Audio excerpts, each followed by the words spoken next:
ప్రపంచవ్యాప్తంగా ఉన్న తెలుగు వాళ్ళందరూ కూడా ఎలక్షన్స్ టైంకి ఆంధ్రప్రదేశ్ రాష్ట్రానికి ఎందుకు రావాలి, వారి అవసరం ఆంధ్రప్రదేశ్ రాష్ట్రానికి ఎందుకు ఉందో 2 నిమిషాలు వివరించే ప్రయత్నం చేస్తా.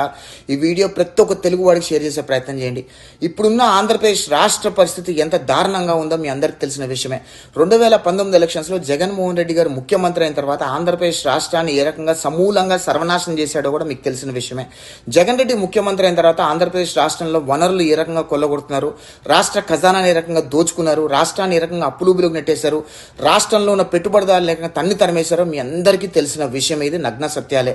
కానీ రోజు ప్రపంచ స్థాయి పెట్టుబడిదారులు ఎవరు కూడా ఆంధ్రప్రదేశ్ రాష్ట్ర ప్రజలను నమ్మే పరిస్థితుల్లో లేరు అనే విషయం నగ్న సత్యం అనే విషయం దయచేసి గమనించండి.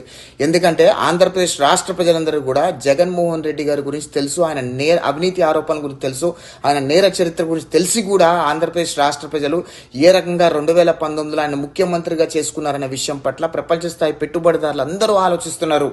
ఎందుకంటే ప్రపంచ స్థాయి పెట్టుబడిదారు తెలియని విషయం ఏంటంటే 2019 ఎలక్షన్స్లో జగన్మోహన్ రెడ్డి గారు ఆంధ్రప్రదేశ్ రాష్ట్ర ప్రజలను బురిడి కొట్టించి నమ్మించి మోసం చేసి ఆయన ముఖ్యమంత్రి అయ్యారనే విషయం ప్రపంచ స్థాయి పెట్టుబడిదారులకు తెలియదు.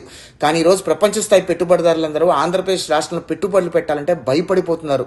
ఎందుకంటే ఆంధ్రప్రదేశ్ రాష్ట్ర ప్రజలు ఏ రోజు అవినీతి పరుని గెలిపిస్తారు, ఏ రోజు సైకోలను గెలిపిస్తారు, ఏ రోజు ఉగ్రవాదులను గెలిపిస్తారు అని చెప్పి ప్రపంచ స్థాయి పెట్టుబడిదారులందరూ కూడా ఈరోజు ఆంధ్రప్రదేశ్ రాష్ట్ర ప్రజల నిర్ణయాలు చూసి భయపడిపోతున్నారు అనే విషయం దయచేసి గమనించండి. ప్రపంచంలో ఉన్న తెలుగు వాళ్ళందరూ కూడా ఆంధ్రప్రదేశ్ రాష్ట్రానికి వచ్చి ఆంధ్రప్రదేశ్ రాష్ట్రంలో జగన్మోహన్ రెడ్డి ప్రభుత్వం చేసిన విధ్వంసము, జగన్మోహన్ రెడ్డి ప్రభుత్వం ఏ రకంగా రాష్ట్ర ఖజానాను కొల్లగొట్టింది, రాష్ట్రంలో వనరులు కొల్లగొట్టింది, రాష్ట్రాన్ని ఏ రకంగా సర్వనాశనం చేసిందో రాష్ట్ర ప్రజలను చేతనపరిచి ఈరోజు రాబోయే ఎలక్షన్లో జగన్మోహన్ రెడ్డి ఓటమి ఎంత భయంకరంగా ఉండాలో ప్రతి ఒక్క తెలుగువాడు నిర్ణయించాల్సిన అవసరం ఉంది. చంద్రబాబు నాయుడు గారి పార్టీ జనసేన పార్టీ గెలవటం ఎంత ముఖ్యమో, వాళ్ళ పార్టీ ఏ రకంగా బంపర్ మెజారిటీతో గెలవడం ఎంత ముఖ్యమో, జగన్మోహన్ రెడ్డి వైఎస్ఆర్ కాంగ్రెస్ పార్టీ అంత చిత్తుగా ఓడిపోవడం కూడా అంతే ముఖ్యం.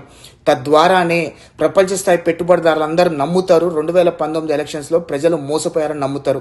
లేకపోతే జగన్మోహన్ రెడ్డికి మళ్ళీ 40-50 సీట్లు వస్తే ఇంకా ప్రపంచ స్థాయి పెట్టుబడిదారులు ఎవరు కూడా ఆంధ్రప్రదేశ్ రాష్ట్ర ప్రజలు నమ్మే పరిస్థితిలో ఉండరనే విషయం దయచేసి గమనించండి. జగన్మోహన్ రెడ్డి చిత్తుగా ఓడిపోతేనే ప్రపంచ స్థాయి పెట్టుబడిదారులు అందరూ కూడా ఆంధ్రప్రదేశ్ రాష్ట్ర ప్రజలను నమ్మి ఆంధ్రప్రదేశ్ రాష్ట్రంలో పెట్టుబడులు పెడతారు. తద్వారా ఆంధ్రప్రదేశ్ రాష్ట్రం బాగుపడుతుంది, ఆంధ్రప్రదేశ్ రాష్ట్రం అభివృద్ధి చెందుతుంది, రాష్ట్రంలో నిరుద్యోగులకు ఉపాధి కలుగుతుంది అనే విషయం దయచేసి ప్రతి ఒక్క తెలుగువాడు ఆలోచన చేయండి. ఈరోజు ఆంధ్రప్రదేశ్ రాష్ట్రంలో రాబోయే ఎలక్షన్లో తెలుగుదేశం జనసేన ప్రభుత్వం బంపర్ మెజారిటీతో గెలవడం ఎంత ముఖ్యమో జగన్మోహన్ రెడ్డి వైఎస్ఆర్ కాంగ్రెస్ పార్టీ ఓడిపోవటం అంతే ముఖ్యం అనే విషయం దయచేసి ప్రతి ఒక్క తెలుగువాడు గమనించి ప్రపంచవ్యాప్తంగా ఉన్న తెలుగు వాళ్ళందరూ కూడా ఎలక్షన్స్ టైంకి ఆంధ్రప్రదేశ్ రాష్ట్రానికి వచ్చి ఆంధ్రప్రదేశ్ రాష్ట్ర ప్రజలను చైతన్యపరిచి జగన్మోహన్ రెడ్డి ఓటమికి కారకులు అవ్వాల్సిందిగా నేను పిలుపునిస్తున్నా. నా వంతుగా నేను ఖచ్చితంగా ఆంధ్రప్రదేశ్ రాష్ట్రంలో జగన్మోహన్ రెడ్డి చేసిన అరాచకాలు, అవినీతి, అన్యాయాలు ఏ రకంగా విధ్వంసం చేశాడో ఖచ్చితంగా ప్రజలందరికీ వివరిస్తే ప్రయత్నం చేస్తాను. జగన్మోహన్ రెడ్డి ఓటమికి నేను కూడా కారకుని అవుతాను. అదేవిధంగా ఆంధ్రప్రదేశ్ రాష్ట్రాన్ని కాపాడుకోవాల్సిన అవసరం ప్రతి ఒక్క తెలుగువాడి మీద ఉంది. ఆంధ్రప్రదేశ్ రాష్ట్రాన్ని కాపాడుకోవాలి, జగన్మోహన్ రెడ్డిని చిత్తుగా ఓడించాలి, తెలుగుదేశం జనసేన ప్రభుత్వాన్ని బంపర్ మెజారిటీతో గెలిపించాలి. జై హింద్.